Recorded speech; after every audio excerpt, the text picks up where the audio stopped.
Good morning. Happy New Year. I hope you had a fantastic holiday season and got to enjoy some friends and family and some refreshment and getting restored. And if you're not already back to work, that you are still enjoying some refreshment. And if you're at work, I hope you're ready to tackle that. It's always fun to do the calendar flip, to take time to reflect on the last year and what God has shown us and what God has taught us and the things He's brought us through, but also to look forward, to give us that hope, that this year's going to be a good year, or, this is the things, my goals for this year. And we don't know what lies ahead, but it's always nice to have that fresh hope. We know that God's mercies are made new every day, and He gives us enough grace for each day, and it's just kind of cool with the calendar flip to get a fresh start.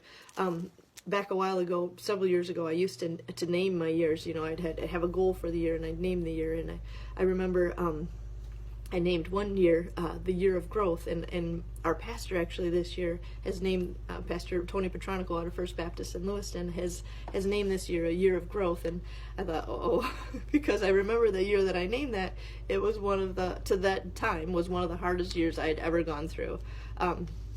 And you know what? But God was faithful, and God carried me through that. And I did grow a lot. I learned a lot, and my faith grew in leaps and bounds. But in the next year, I wanted to name it Mountaintop Experiences. It's just, so I'm really careful not to name my years anymore. But I do always have a goal and a purpose for the year. And this year, I just really want to focus on living for Christ. I'm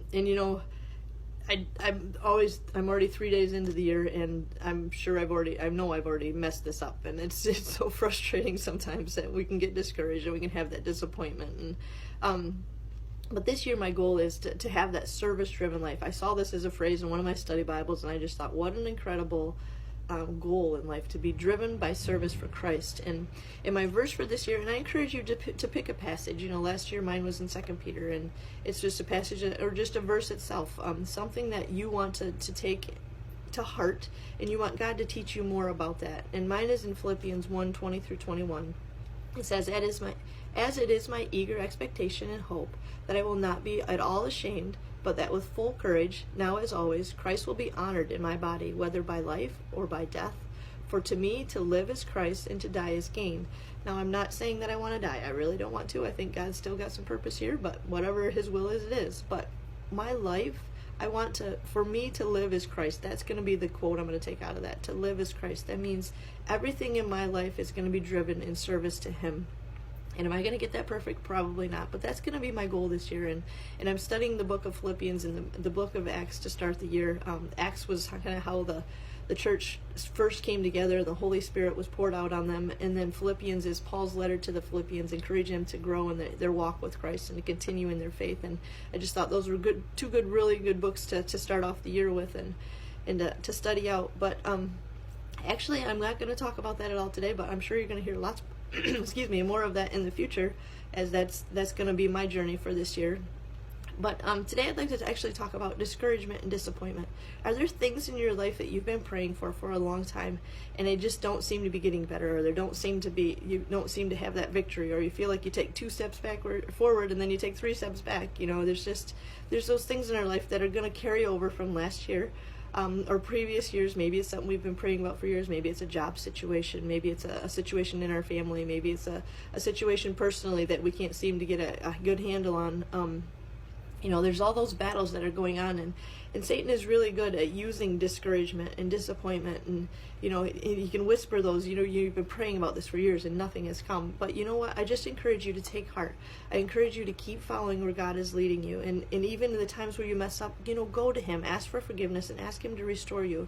It's the 3rd day in January, and in my service-driven life, I've already I've already done things and I'm like, that's not my goal, right? That's not the way I wanted to do this. And it's day 3.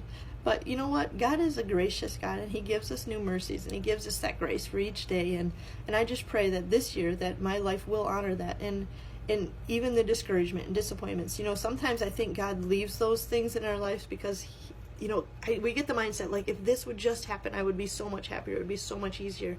But He doesn't want us to find our happiness in things or people or other things outside of Him. Not that He doesn't give us those things so we can have happiness, but our true joy, our true value, our true contentment needs to be rooted in Him, not in dependence on other people. or other situations, and he does want us to enjoy that journey. But anyway, I'd just like to go through some scripture that I've kind of found to be refreshing to me, that God is still in control, and we just need to be patient and wait on him. I know that's a hard word, God, I was talking to a friend, God created the world in 7 days. It was basically 6, he rested on the 7th. And you're thinking, why don't you take care of my situation in 7 days? It's just, that's kind of our mindset. You're a big God, you can do this. And it's not a lack of faith, it's a lack of patience. So I just encourage you to wait on the Lord. And we're going to go to Psalm 27:14. It says, wait for the Lord, be strong, let your heart take courage, wait for the Lord. And then we're going to go, Psalm is such a good book for discouragement because David went through a lot, and thankfully he wrote a lot down so we could share in his knowledge. Psalm 31:24 says, be strong and let your heart take courage, all you who wait for the Lord. Psalm 34:17 through 19, it says, when the righteous cry for help, the Lord hears and delivers them out of all their troubles. The Lord is near to the brokenhearted and saves the crushed in spirit. Many are the afflictions of the righteous, but the Lord delivers them out of them all. And Psalm 55:22 says, cast your burden on the Lord, and he will sustain you. He will never permit the righteous to be moved. So he's going to give us the strength that we need to walk this walk. And even when we feel discouraged and disappointed about our situation, he's going to give us everything we need to sustain us. Isaiah 40:31, but they who wait for the Lord shall renew their strength. They shall mount up with wings like eagles. They shall run and not be weary. They shall walk and not faint. He will give us everything we need to keep walking the walk. Isaiah 41:10, fear not, for I am with you. Be not dismayed, for I am your God. I will strengthen you. I will help you. I will uphold you with my righteous right hand. And that's a lot of I wills. And when God says I will, that means he's going to do it. He can't lie. Isaiah 42:16 says, and I will lead the blind in the way that they do not know. Sometimes I feel like I don't know what direction is where we're going or what's going on, but I will lead the blind in the way that they do not know. In the path that they have not known, I will guide them. I will turn the darkness before them into light, the rough places into level ground. There are things I do, and I do not forsake them. And he won't ever leave us, and he won't forsake us. He'll be beside us. So I hope that's an encouragement to you. In 2 Corinthians 4:8-9, it says, we are afflicted in every way, but not crushed, perplexed, but not driven to despair, persecuted, but not forsaken, struck down, but not destroyed. We may feel like our world's crumbling or things are coming in on us, but you know what? We're not destroyed and we're not forsaken. God is always there. 1 Peter 1:6-9 says, in this you rejoice, though now for a little while, if necessary, you have been grieved by various trials, so that the tested genuineness of your faith, more precious than gold that perishes though it's tested by fire, may be found to result in praise and glory and honor at the revelation of Jesus Christ. So sometimes these trials are allowed in our life to test our faith and also to honor God through our lives. Though you may not have seen him, you love him. Though you do not now see him, you believe in him and rejoice with all joy that is inexpressible and filled with glory, obtaining the outcome of your faith, the salvation of your souls.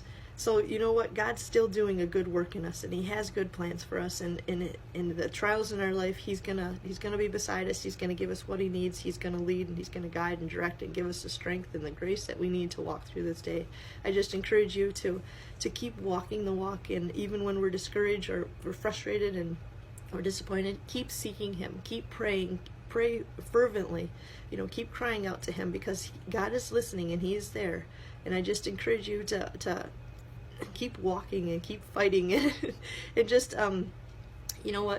just keep fighting the good fight, and have a blessed day. And I pray that you set your goals or your verse for this year, and you just really seek it out. You seek God about it, and that you don't get discouraged or disappointed, because you know what? God is faithful, and he's always here, and he's got a good plan and a good purpose for us. Have a blessed day. God bless you.